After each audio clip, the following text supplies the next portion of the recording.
The marble floors of the Whitmore mansion gleamed under crystal chandeliers that cost more than most people earned in a lifetime. Victoria Whitmore adjusted her diamond necklace as she surveyed her domain from the grand staircase. Everything had to be perfect for tonight's charity gala. Politicians, celebrities, and business titans would gather in her ballroom, and she intended to make sure they remembered this evening. "Sarah," Victoria's voice echoed through the vast hallway. "Where's that girl?" Sarah Johnson appeared from the kitchen, her simple black uniform pressed and spotless. At 28, she carried herself with quiet dignity despite working as a maid in one of the city's most prestigious homes. Her grandmother had taught her that honest work was nothing to be ashamed of, no matter how others might look down on her. "Yes, Mrs. Whitmore." Sarah's voice remained steady and professional. Victoria descended the stairs, her heels clicking sharply against the marble. "The caterers will arrive in 2 hours.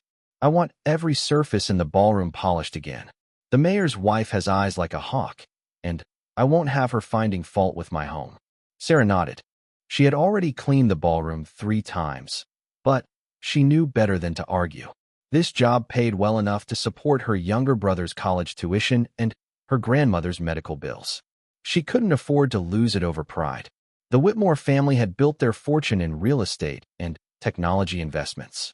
Richard Whitmore, Victoria's late husband, had been known for his shrewd business sense and occasional charitable donations that made excellent publicity.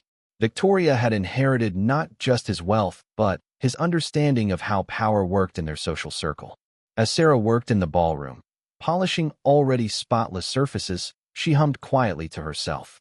Music had always been her escape. Growing up in a small apartment with thin walls, she had learned to sing softly so she wouldn't disturb the neighbors. Her voice had a rich, soulful quality that seemed to carry emotions beyond words. Victoria appeared in the doorway, watching Sarah work. "What is that noise?" Sarah stopped humming immediately. "I'm sorry, Mrs. Whitmore. I didn't realize I was being loud. You were singing." Victoria's tone made it sound like an accusation. "This is not a concert hall. It's a workplace." "It won't happen again, ma'am." Victoria studied Sarah for a moment. Something about the girl's composure irritated her. Most of the staff seemed appropriately nervous in her presence, but Sarah maintained an inner calm that Victoria found unsettling. It reminded her too much of her late husband's ability to remain unruffled under pressure. The afternoon passed in a blur of preparations. Flowers arrived from the city's most expensive florist.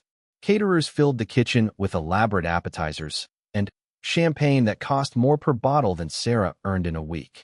Victoria supervised everything with the intensity of a military commander. By evening, the mansion transformed into a glittering showcase of wealth and influence. Men in custom tuxedos escorted women dripping in jewelry through the grand entrance. The charity gala was supposedly raising money for literacy programs, but most guests seemed more interested in being seen than in the cause itself. Sarah worked quietly in the background, refilling champagne glasses and clearing empty plates. She had learned to become nearly invisible at these events, moving through the crowd like a shadow. Wealthy people often spoke freely around the staff, as if servants didn't have ears or minds of their own. "Victoria throws quite a party," she heard one man say to another. "Too bad about all that business with Richard's investments. I heard there were some questionable dealings before he died." "Shoo," his companion warned. "Victoria has ears everywhere." Sarah pretended not to hear as she collected their empty glasses. But she filed the information away. Working in wealthy homes had taught her that families with the most pristine public images often hid the darkest secrets.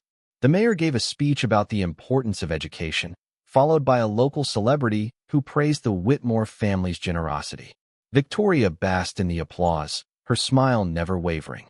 She had perfected the art of looking gracious and humble while accepting praise. During a brief lull in the festivities, Victoria noticed several guests clustered near the piano in the corner of the ballroom. Someone had mentioned that they wished there was musical entertainment beyond the string quartet. "I heard the most amazing voice earlier," Victoria announced suddenly, her voice carrying across the room. "Sarah, come here." Sarah froze near the kitchen entrance. The attention of 50 wealthy guests suddenly focused on her, and she felt her cheeks burn with embarrassment. She approached Victoria slowly, aware that every step was being scrutinized. Sarah has been blessing us with her singing all day. Victoria continued, her tone sweet, but with an edge that Sarah recognized as dangerous. I think our guests would enjoy hearing her perform. The suggestion wasn't really a suggestion. Sarah understood the power dynamics at play. Victoria was her employer, and refusing would mean losing her job. But being forced to perform like a trained animal in front of these people felt like a different kind of humiliation. I'm not really prepared to perform, Mrs. Whitmore, Sarah said quietly. Nonsense. You were singing beautifully earlier. Don't be modest. Victoria's smile never faltered, but her eyes held a warning. Our guests are waiting. The crowd murmured encouragingly, though whether they were genuinely interested or simply following Victoria's lead was unclear. Sarah realized she had no choice. She needed this job, and Victoria held all the power. What would you like me to sing? Sarah asked. Oh, anything you like. Something that shows off that lovely voice of yours. Victoria stepped back, making it clear that Sarah was now the center of attention. Sarah looked out at the sea of expensive faces watching her with curiosity and mild amusement. Many of them probably saw her as an oddity, a piece of entertainment provided by their hostess. The humiliation of the moment settled over her like a heavy cloak. But, as she stood there, something shifted inside her. Her grandmother had always told her that dignity couldn't be taken away, only given up. If she was going to be forced to sing, she would sing something that mattered to her. Sarah closed her eyes for a moment, thinking of her grandmother's stories about growing up in the South. Stories about people who had faced far worse humiliation than this, and found ways to maintain their humanity. When she opened her eyes again, she had made her decision. She began to sing an old spiritual that her grandmother had taught her, a song born from struggle, but filled with hope. Her voice rose clear and strong, filling the ballroom with a sound that seemed to come from someplace deeper than mere vocal cords. The effect was immediate and unexpected. Conversations stopped mid-sentence. Champagne glasses paused halfway to lips. The very air in the room seemed to change as Sarah's voice washed over the assembled guests. But, as she sang, Sarah noticed something else. Victoria's composed expression had cracked slightly. For just a moment, the older woman looked genuinely shaken, as if the song had stirred something she had tried to keep buried. The song spoke of truth that couldn't be hidden, of justice that would eventually come, and of the strength that came from enduring hardship with grace. As Sarah's voice soared through the final verse, she realized that her words were having an impact she hadn't intended. Some guests looked uncomfortable, shifting from foot to foot as if the song made them aware of things they preferred not to think about. Others seemed genuinely moved, their faces reflecting emotions that rarely surfaced at society gatherings. When the last note faded away, the ballroom fell into complete silence. Sarah stood in the center of the room, suddenly, aware of what she had just done. She had taken Victoria's attempt to humiliate her and turned it into something else entirely.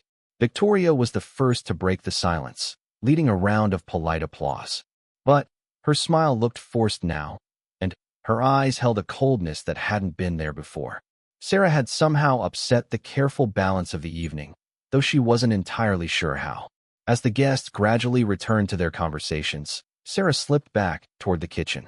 But she could feel eyes following her, and she caught fragments of whispered discussions about her performance. The rest of the evening passed in a blur. Sarah continued her duties, but she could sense that something had changed. Victoria's instructions became sharper, more demanding. The other staff members gave her worried looks, recognizing the signs of their employer's displeasure. By the time the last guest had left and the mansion fell quiet, Sarah knew she was in trouble. Victoria had dismissed the other staff for the night, but she had asked Sarah to stay behind to help with final cleanup. As Sarah gathered the last of the champagne glasses, Victoria appeared beside her. The gracious hostess mask had disappeared completely, replaced by something much colder and more calculating. That was quite a performance tonight, Victoria said, her voice deceptively casual. I'm sorry if I did something wrong, Mrs. Whitmore. You asked me to sing, and Oh, you did exactly what I asked. But perhaps you thought you were being clever. Perhaps you thought you could make some kind of statement at my expense. Sarah felt her heart racing, but she kept her voice steady. I just sang a song my grandmother taught me. I didn't mean any disrespect. Victoria studied her for a long moment. Your grandmother must have been quite the teacher. Tell me, Sarah, how much do you know about my family? The question seemed to come from nowhere, and Sarah wasn't sure how to answer. I know you've been very generous to many charities, ma'am. Your husband was a respected businessman. Yes, he was. And respect is something that must be carefully maintained, don't you think? Reputations are fragile things. They can be damaged by careless words or inappropriate behavior. Sarah began to understand that this conversation was about more than her singing. Victoria was sending a message, though Sarah wasn't entirely sure what it meant. I would never say or do anything to harm your family's reputation, Mrs. Whitmore. This job means everything to me. I'm sure it does. Your brother's tuition at the university is quite expensive, isn't it? And your grandmother's medical treatments. Those bills must be overwhelming for someone in your position. The implied threat was clear. Victoria had done her research and knew exactly how to apply pressure. Sarah's family depended on her income, and Victoria was reminding her that she held their financial security in her hands. Yes, ma'am. My family is very important to me. I'm sure they are. Which is why I'm confident you'll continue to be the model employee you've always been. Quiet, efficient, and completely professional. No more impromptu performances. Sarah nodded, understanding that Victoria was trying to intimidate her into silence about whatever it was she thought Sarah might know or discover. But the conversation had also revealed something important. Victoria was afraid of something, and that fear made her dangerous. As Sarah finally left the mansion that the morning after the charity gala brought an unusual tension to the Whitmore mansion. Sarah arrived for work to find Victoria already awake and dressed, standing in her study surrounded by newspapers and her laptop computer. The older woman looked like she hadn't slept well, and her usually perfect appearance showed signs of strain. Good morning, Mrs. Whitmore, Sarah said quietly from the doorway. Victoria looked up sharply, as if she had been lost in thought. Sarah, I wasn't expecting you this early. I always arrive at 7, ma'am. Should I start with the breakfast preparations? Victoria waved her hand dismissively. Mrs. Chun will handle breakfast today. I have different tasks for you. She gestured toward a pile of boxes near her desk. These files need to be taken to the basement storage room. All of them. And I want them organized properly down there. Sarah looked at the boxes with surprise. They appeared to contain business documents and personal papers, some of them quite old judging by their appearance. It seemed like an odd task for the day after a major social event, when there would normally be crystal to wash and rooms to restore to their usual order. Should I sort them in any particular way, Mrs. Whitmore? Just get them out of my sight, Victoria snapped, then seemed to catch herself. I mean, please organize them chronologically if possible. Some of those papers go back many years. As Sarah began carrying the first box toward the basement, she noticed that Victoria was watching her carefully. The older woman seemed nervous, almost jumpy, which was completely unlike her usual composed demeanor. The basement of the Whitmore mansion was a maze of storage rooms filled with the accumulated possessions of decades of wealth. Old furniture covered in dust sheets stood next to wine racks and exercise equipment that Victoria had probably used once before forgetting about it. Sarah found the designated storage room and began organizing the boxes according to Victoria's instructions. As she worked, she couldn't help but notice some of the documents that spilled out when she opened the boxes. Most were business contracts and financial statements, but there were also personal letters and what appeared to be legal documents. Her grandmother had taught her that curiosity could be dangerous, especially for people in her position, but something about Victoria's behavior was making her increasingly uneasy. One document caught her attention because it seemed different from the others. It was a letter written in an elegant hand, dated 15 years ago, and addressed to Richard Whitmore. The letterhead showed it came from a law firm she recognized as one of the most prestigious in the city. Sarah knew she shouldn't read it, but something made her pause. The first few lines mentioned concerns about irregular financial transactions and potential legal exposure. Before she could read further, she heard footsteps on the basement stairs. She quickly put the letter back in its box and continued organizing, but her mind was racing. The conversation she had overheard at the party about Richard Whitmore's questionable business dealings suddenly seemed much more significant.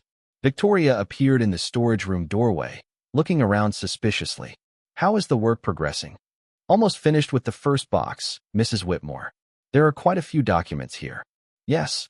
Well, Richard was very thorough in his record-keeping. Perhaps too thorough."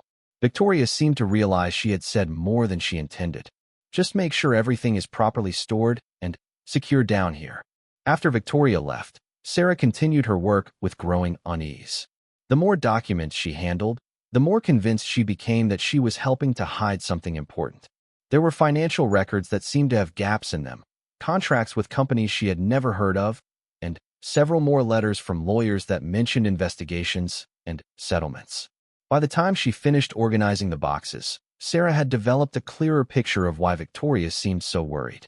The Whitmore family's business empire apparently had some very dark corners, and Richard's death might not have ended the family's legal troubles. When she returned upstairs, Sarah found Victoria pacing in the living room with her cell phone pressed to her ear. The older woman was speaking in low, urgent tones to someone who was clearly not making her happy. "I don't care what it costs," Victoria was saying. "I want that matter handled permanently." "No, I mean permanently. Do I need to spell it out for you?" Victoria noticed Sarah and quickly ended the call. "Did you finish organizing those files?" "Yes, ma'am. Everything is properly stored in the basement." "Good. I want you to understand something, Sarah. Those documents contain sensitive business information, family matters that are not appropriate for discussion outside this house. I trust you understand the importance of discretion." Sarah nodded, but she was beginning to understand that discretion might not be enough. Victoria wasn't just asking for privacy. She was demanding silence about something that could be much more serious than embarrassing business decisions. Over the following days, Sarah noticed significant changes in the household routine. Victoria made several trips to meet with lawyers and financial advisors. She had long, private phone conversations that ended abruptly whenever Sarah entered the room. Most telling of all, she began asking subtle questions about Sarah's family and personal life. "How is your brother doing at university?" Victoria asked one morning as Sarah served her breakfast. "Very well, thank you. He's studying engineering and maintaining excellent grades." "Engineering is an expensive program, isn't it? All those laboratory fees and specialized equipment costs." Sarah felt a familiar chill. Victoria's tone was pleasant enough, but there was an underlying message about how easily financial support could disappear. "He works part-time to help with expenses," Sarah replied carefully. "How admirable. And your grandmother's health has been improving, I hope? Those treatments she requires must be quite costly." Now Sarah was certain that Victoria was reminding her exactly how much she had to lose. But why? What did Victoria think she knew or might discover? The answer came unexpectedly 3 days later, when Sarah was cleaning Victoria's study and overheard a phone conversation that Victoria thought was private. "The journalist is asking too many questions," Victoria was saying. "Yes, about Richard's business dealings before he died. Someone has been feeding him information about the charity frauds and the money laundering." Sarah froze, a dust cloth in her hand, hardly daring to breathe. "I don't know who it is, but I intend to find out. If there's a leak in my household, I'll deal with it myself." Victoria's voice became harder. "No one destroys my family's reputation. Not some nosy reporter. And certainly not some servant who doesn't know her place."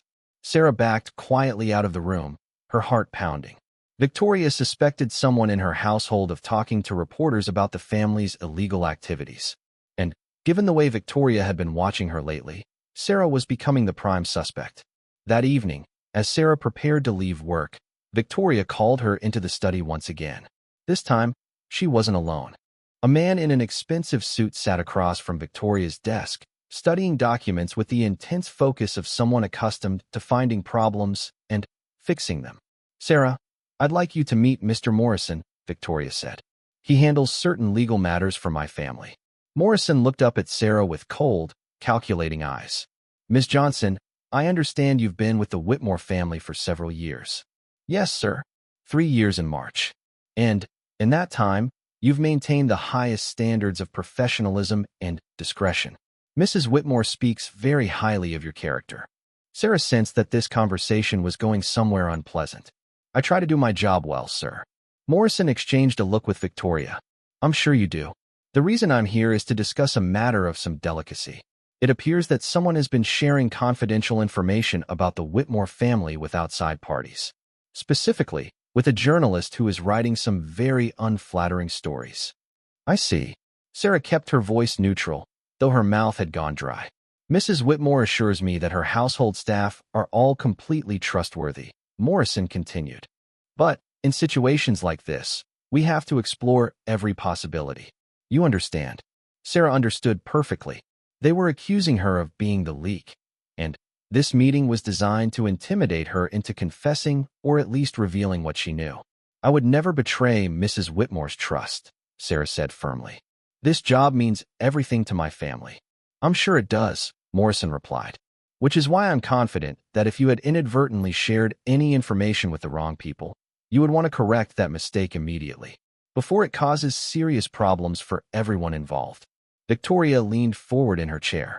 Mr. Morrison is simply trying to help us understand how sensitive family information might have found its way to this reporter.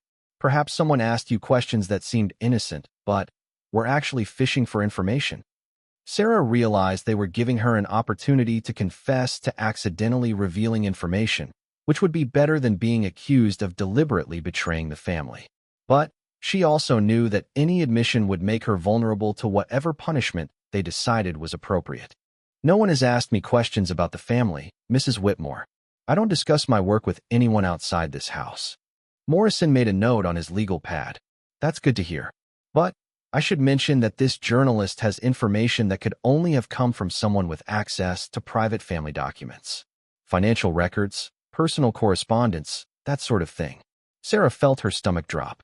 The documents she had organized in the basement contained exactly that type of information. If someone had shared details from those files with a reporter, she would be the obvious suspect. I organized some old business papers a few days ago, Sarah said carefully. Mrs. Whitmore asked me to store them in the basement. But I didn't read them or discuss them with anyone. Victoria's eyes sharpened. You didn't read any of those documents? The question was a trap, and Sarah knew it. If she claimed she hadn't read anything, and they found evidence that she had, she would be caught in a lie. But if she admitted to reading the documents, she would be confessing to snooping in private family business. I may have seen a few words here and there as I was organizing them, Sarah said finally. But I wasn't trying to pry into private matters. Morrison leaned back in his chair, looking satisfied. So you did see confidential business information. And now, coincidentally, a journalist is writing stories that include details from exactly those types of documents. I didn't tell anyone anything, Sarah said, her voice stronger than she felt. I would never do that. Victoria stood up, her expression cold and disappointed. Sarah, I trusted you.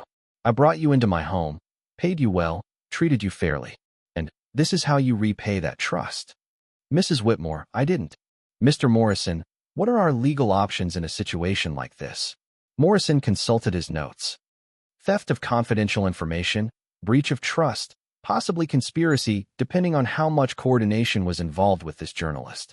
These are serious criminal charges that could result in significant prison time. Sarah felt the room spinning around her. They were threatening her with criminal prosecution for something she hadn't done. But she was beginning to understand that truth might not matter if they decided to make her the scapegoat for their problems. However, Morrison continued, if the person Sarah spent a sleepless night considering her options. By morning, she had realized that her best defense might be to find out what Victoria was really hiding. If she was going to be accused of leaking information to a journalist, she needed to know exactly what information was worth destroying someone's life to protect. She arrived at work to find the mansion buzzing with unusual activity. Victoria was in her study making phone calls while two men in business suits examined computer equipment and filing cabinets. Sarah recognized the signs of damage control happening at the highest levels. Sarah, Victoria called as she passed the study door. I need you to work from home today. There are some household matters that require privacy. It was clearly a dismissal designed to keep her away while they dealt with whatever crisis was unfolding. But Sarah had an idea that might work to her advantage. Of course, Mrs. Whitmore. Should I take care of any errands while I'm out?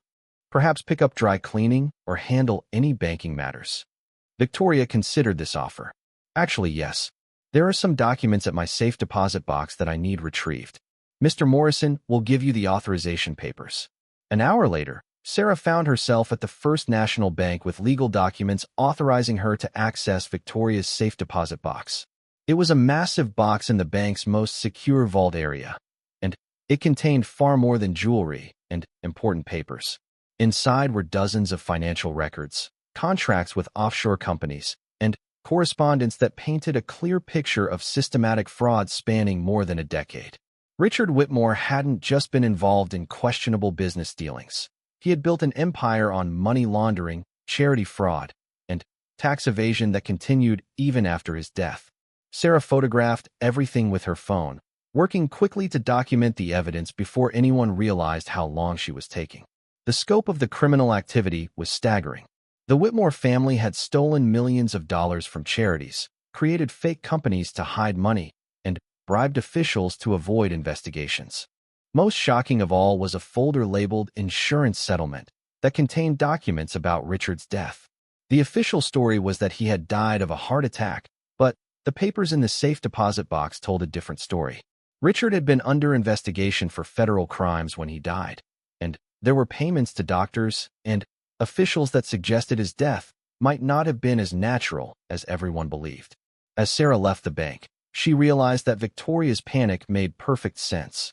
The journalist wasn't just investigating old business crimes. He was apparently getting close to discovering that Richard Whitmore had been murdered to prevent him from testifying against powerful people who were involved in his criminal activities. But Sarah also realized she now had a serious problem. She possessed evidence of crimes that could destroy some of the most powerful people in the city.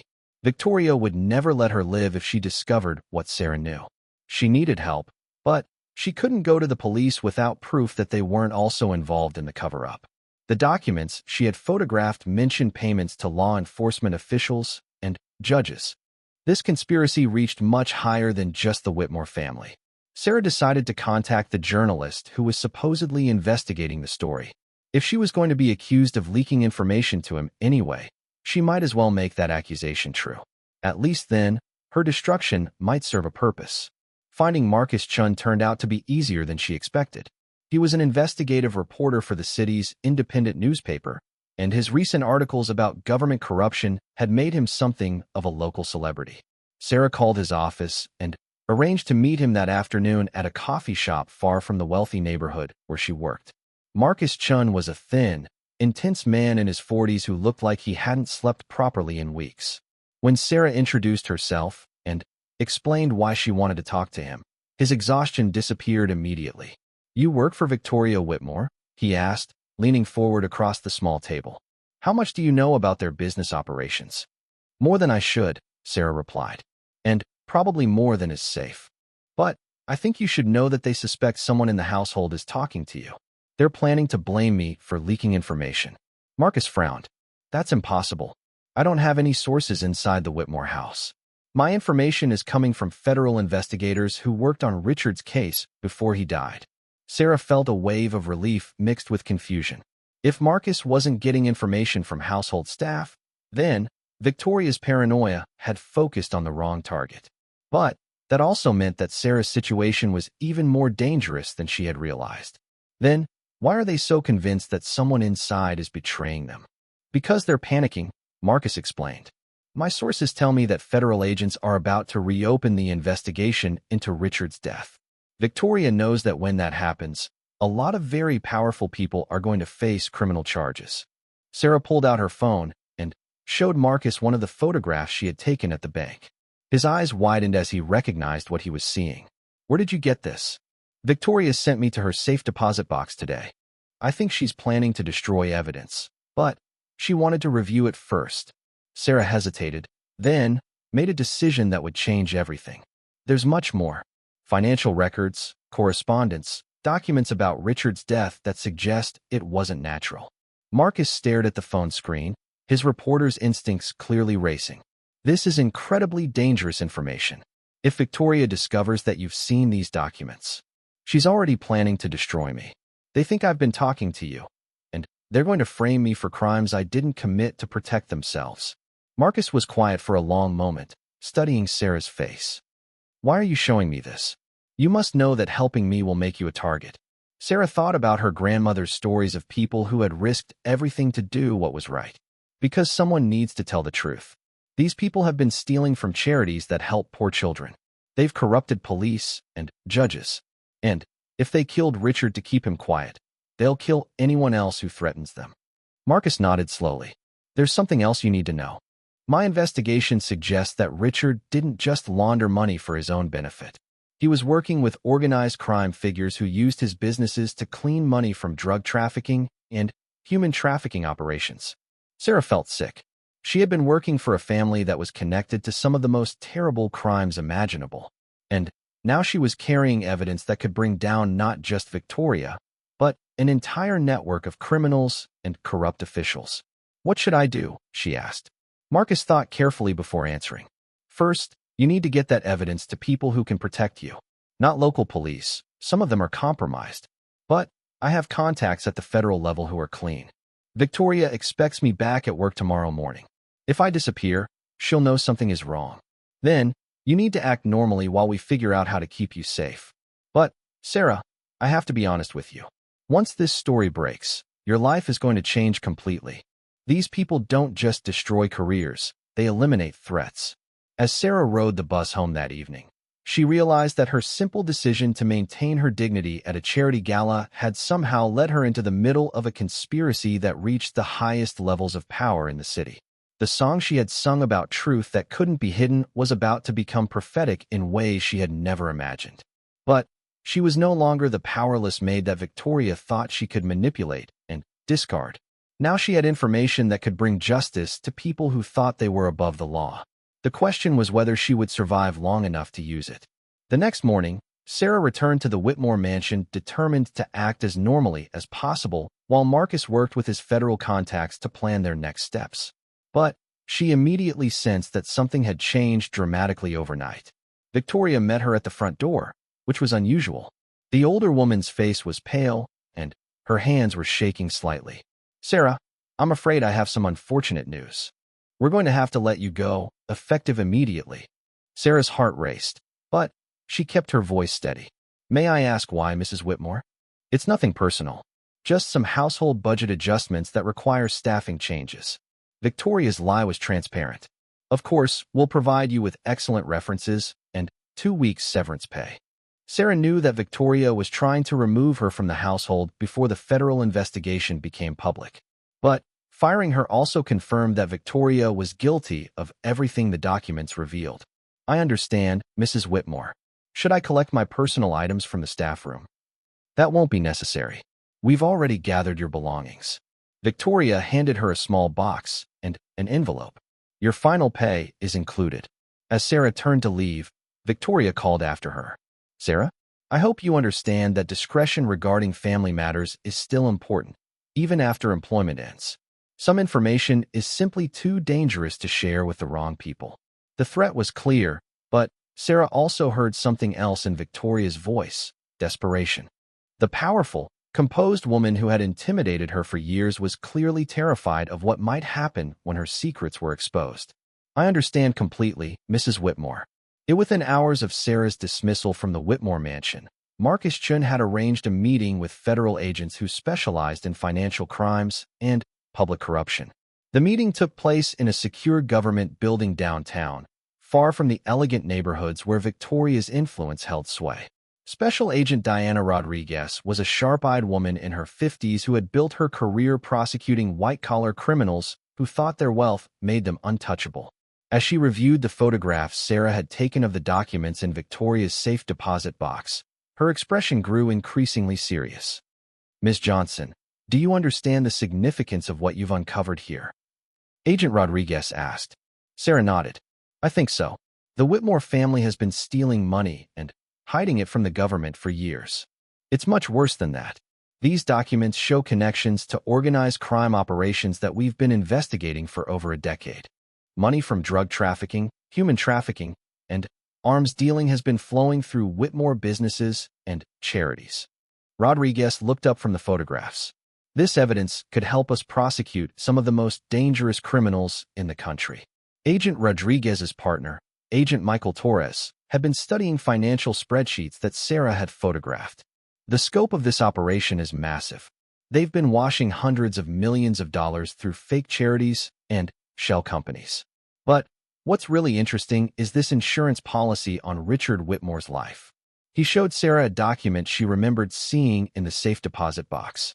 Richard had a $10 million life insurance policy that paid out immediately after his death. But according to our medical sources, healthy men in their 50s don't usually die of sudden heart attacks unless there are contributing factors. Contributing factors like poison, Agent Rodriguez added grimly. We've suspected for years that Richard was murdered to prevent him from testifying in a federal investigation.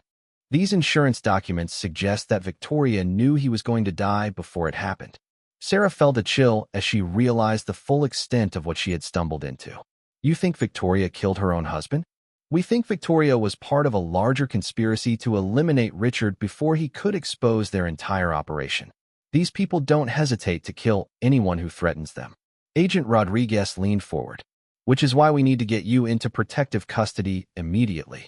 The next few days passed in a blur of safe houses, legal depositions, and careful planning. Sarah found herself living in a secure federal facility while agents worked around the clock to build their case. Marcus Chin published his first article about the investigation, sending shockwaves through the city's political and business establishments. The newspaper headline read, "Whitmore Empire Built on Blood Money. Federal Investigation Uncovers Massive Criminal Network." Within hours, the story had been picked up by national news outlets and television networks. Sarah watched the news coverage from her secure location, amazed at how quickly Victoria's carefully constructed reputation was crumbling. The woman who had seemed so powerful and untouchable just days ago was now refusing to answer reporters' questions as she hurried between meetings with lawyers and accountants.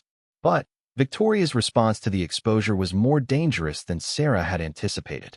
Instead of simply denying the charges, Victoria went on the offensive, using her wealth and connections to launch a sophisticated campaign to discredit the investigation. The federal government is being manipulated by a disgruntled former employee who stole confidential documents from my home, Victoria announced at a press conference. Sarah Johnson is a criminal who violated my trust and invaded my privacy to manufacture evidence for her own financial gain. Victoria's lawyers filed lawsuits against Sarah, Marcus Chun, and even the federal agents who were investigating the case. They claimed that the evidence had been obtained illegally and that Sarah had committed multiple felonies by accessing the safe deposit box without permission. More troubling, Victoria began using her connections with corrupt police officials and judges to interfere with the investigation. Evidence mysteriously disappeared from police custody. Witnesses changed their stories or suddenly refused to cooperate. Key financial records were accidentally destroyed in computer failures. Agent Rodriguez explained the situation to Sarah during one of their regular meetings. Victoria is fighting back with everything she has.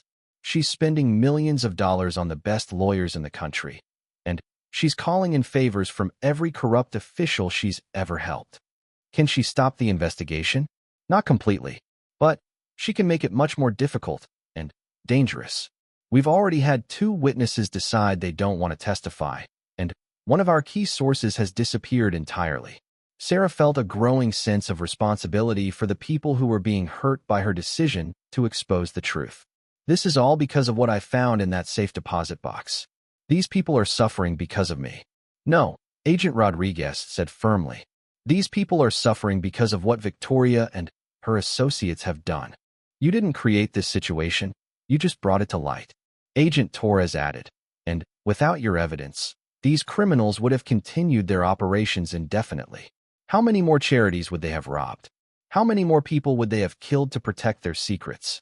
As the federal investigation continued, Sarah began to understand that her role was far from over. Victoria's legal team was demanding that she be prosecuted for theft and industrial espionage. They argued that everything she had discovered was the result of criminal behavior on her part. The strategy was clever and dangerous. If they could convince a judge that Sarah was a criminal who had stolen the evidence illegally, then everything she had found might be thrown out of court. Victoria would escape prosecution, and Sarah would go to prison for trying to expose the truth. Marcus Chin visited Sarah at the safe house to discuss the latest developments. Victoria's lawyers are good, he admitted. They're arguing that you had no right to photograph those documents, even though you were authorized to access the safe deposit box. What does that mean for the case? It means we need more evidence that doesn't depend on what you found. The federal agents are working to corroborate your discoveries through other sources, but that takes time. Time that we might not have, Sarah said. Victoria knows exactly what evidence we have, and she's destroying everything else as quickly as she can. Marcus nodded grimly. Which is why Agent Rodriguez wants to try something risky. They want you to go back to Victoria and pretend that you're willing to make a deal. Sarah stared at him in disbelief. They want me to go back to the person who's trying to have me arrested? That sounds like suicide. The agents would be monitoring everything. Victoria doesn't know that we have recordings of her conversations with her lawyers and associates. If she tries to bribe you or threatens you directly, it would give us additional evidence of obstruction of justice. Sarah thought about the proposal carefully. It was dangerous, but she was beginning to understand that hiding in safe houses wouldn't solve the fundamental problem. Victoria had too many resources and too many connections to be defeated by a defensive strategy. What would I have to do? Contact Victoria and tell her that you're afraid of the federal investigation. Say that you're willing to testify that you stole the documents without permission in exchange for her help with legal protection. It was a plan that required Sarah to put herself directly in danger, but it also offered the possibility of getting Victoria to incriminate herself on recording. After thinking about it overnight, Sarah agreed to try. The next morning, she called Victoria's personal phone number from an untraceable phone provided by the federal agents. Victoria answered immediately, as if she had been waiting for the call. Sarah, where are you? I've been worried sick about you. The false concern in Victoria's voice was almost laughable. Mrs. Whitmore, I'm in serious trouble. The federal agents are saying I'm going to be charged with theft and espionage. Oh, my dear, that's terrible. But I told you that involving yourself with that journalist would lead to nothing but trouble. I need help. I know I made mistakes, but I was just trying to do my job when you sent me to the bank. Victoria's tone became more interested. What kind of help are you looking for? Legal help. Financial help. I can't afford the kind of lawyers I need to fight federal charges. Well, perhaps we can work something out. The evening Sarah returned to the Whitmore mansion. The house felt completely different from the place where she had worked for 3 years. Federal agents monitored from vehicles parked strategically around the neighborhood, while tiny recording devices hidden in her clothing captured every word and sound. Victoria greeted Sarah at the front door personally, something she had never done before. Her smile was warm and welcoming, but Sarah could see the calculation behind her eyes. Sarah, dear, I'm so relieved you called. Come in, come in. We have so much to discuss.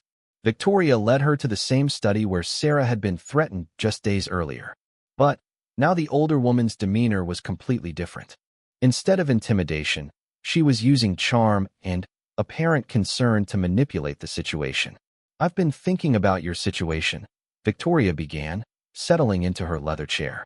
These federal agents are clearly trying to use you as a scapegoat for their failed investigation. It's outrageous how they're treating an innocent young woman.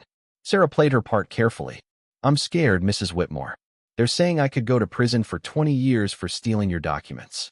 Nonsense. You were following my instructions when you went to the bank. Any reasonable person would understand that you were simply doing your job. Victoria leaned forward with apparent sympathy.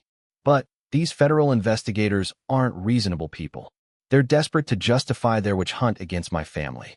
What can I do? I can't afford lawyers who can fight the federal government. Victoria smiled. That's exactly what I wanted to discuss. I believe I can help you. But I need to understand exactly what you told these agents. Here was the crucial moment. Sarah needed to get Victoria to reveal her knowledge of criminal activities while appearing to cooperate. I told them that you sent me to get documents from your safe deposit box, Sarah said. But they kept asking me about what was in those papers. And what did you tell them about that? I said I didn't really understand what I was looking at. Financial records and legal papers that didn't mean anything to me. Sarah paused, then added the key line that the federal agents had coached her to use. But they seemed particularly interested in papers about your husband's death. Victoria's composure slipped slightly. What specifically did they ask about Richard? They wanted to know if I had seen any insurance documents or medical records. They kept asking whether I thought it was strange that a healthy man would die so suddenly. Victoria was quiet for a long moment, clearly debating how much to reveal. Finally, she seemed to make a decision. Sarah, I'm going to trust you with some very sensitive information because I think you deserve to understand what you've gotten caught up in. Victoria's voice became serious and confidential. My husband was indeed murdered. But not by me, as these agents apparently suspect. Sarah felt her pulse racing as Victoria began to confess to knowledge of her husband's murder. Richard had gotten involved with some very dangerous people through his business dealings. When he tried to extract himself from those relationships, they decided he had become too much of a liability. Who were these people? Organized crime figures who used Richard's businesses to hide their money. When federal agents began investigating those operations, Richard panicked and threatened to cooperate with authorities to save himself. Victoria stood up and walked to the window, apparently lost in painful memories. I begged him not to get involved with the government investigation. I knew these criminals wouldn't hesitate to kill him if they thought he might testify against them. So they murdered him to keep him quiet? They made it look like a heart attack, but yes. Richard was poisoned at a business dinner 3 days before he was supposed to meet with federal agents. Victoria turned back to face Sarah. And now those same agents are trying to blame me for his death to cover up their own failure to protect him. Sarah realized that Victoria was spinning a story that contained elements of truth mixed with lies designed to make her appear to be a victim rather than a conspirator. But the recording equipment was capturing every word, including Victoria's admission that she knew Richard had been murdered and that criminal organizations were involved. Mrs. Whitmore, if you know who killed your husband, why haven't you told the police? Victoria laughed bitterly. Because some of those police officers are working for the same criminals who killed Richard. Corruption goes all the way to the top in this city, Sarah.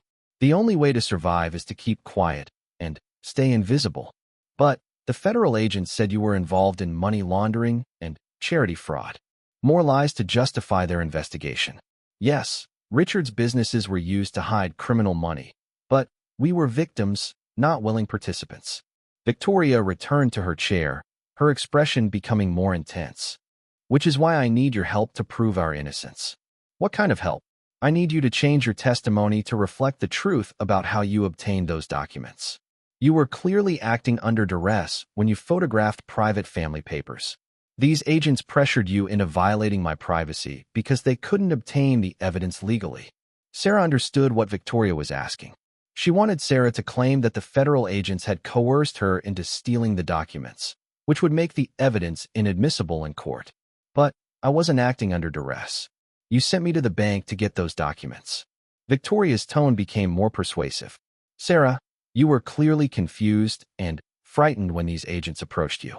They took advantage of your vulnerability and convinced you to betray my trust. Any jury would understand that you were manipulated by federal officials who were abusing their authority. I don't know if I can say that. It wouldn't be true. Victoria's mask of sympathy finally slipped completely. Truth is a luxury that neither of us can afford right now.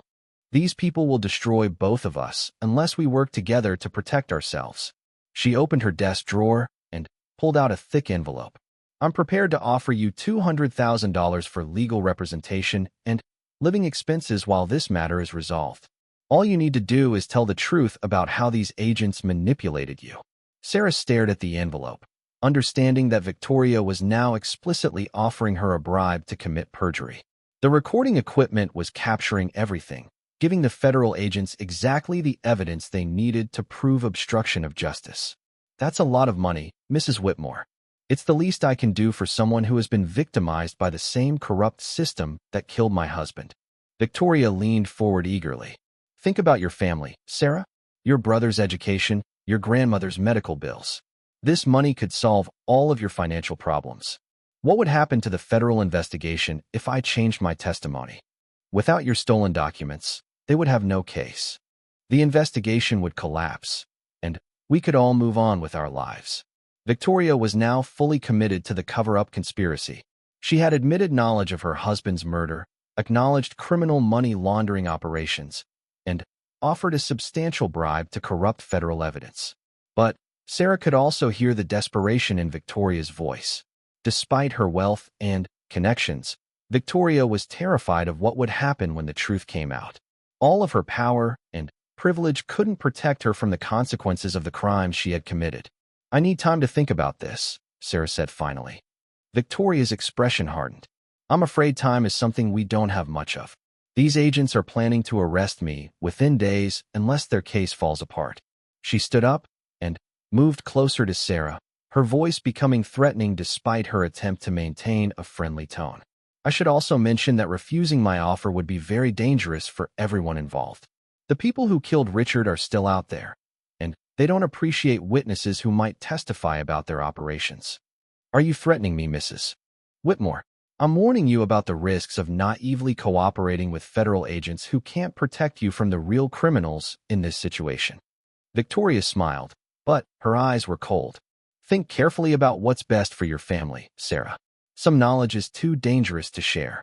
Sarah left the mansion an hour later with Victoria's bribe money in her purse and a comprehensive recording of criminal confessions that would destroy Victoria's defense strategy. The federal agents who debriefed her were amazed at how thoroughly Victoria had incriminated herself. "She basically confessed to everything," Agent Rodriguez said as she reviewed the recordings.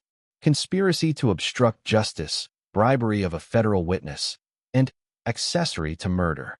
Plus, she confirmed the money laundering operations and admitted to knowing about the criminal organizations involved." Agent Torres was equally pleased. The defense strategy was obviously to claim that she was an innocent victim who was being framed by corrupt federal agents. Now we have her on tape acknowledging the criminal activities and trying to cover them up. Within 24 hours, Victoria Whitmore was arrested at her mansion in front of television cameras from every major news network. The woman who had seemed so powerful and untouchable was led away in handcuffs while reporters shouted questions about charity fraud and organized crime connections. The arrest continued throughout the following weeks as federal agents used Victoria's recorded confessions to identify and prosecute the entire criminal network. Police officials, judges, business leaders, and organized crime figures found themselves facing federal charges as the investigation expanded. Marcus Chun won a National Journalism Award for his coverage of the scandal, which became known as the Whitmore Conspiracy, and led to reforms in charity oversight and financial regulations. His newspaper articles exposed how wealthy criminals had corrupted institutions that were supposed to protect the public interest.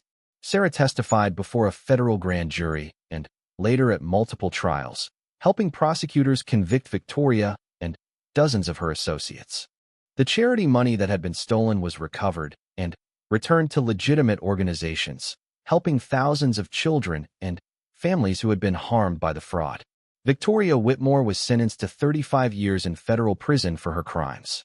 During her sentencing hearing, she maintained that she was a victim of circumstances beyond her control, but the judge rejected her claims and emphasized the severity of using charitable organizations to hide criminal profits. The mansion where Sarah had worked was sold to pay restitution to fraud victims. The Whitmore business empire was dissolved, with legitimate assets distributed to creditors and criminal proceeds forfeited to the government.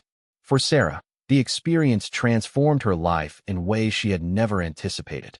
The federal agents helped her relocate to another city where she could build a new career without the constant threat of retaliation from surviving criminal associates.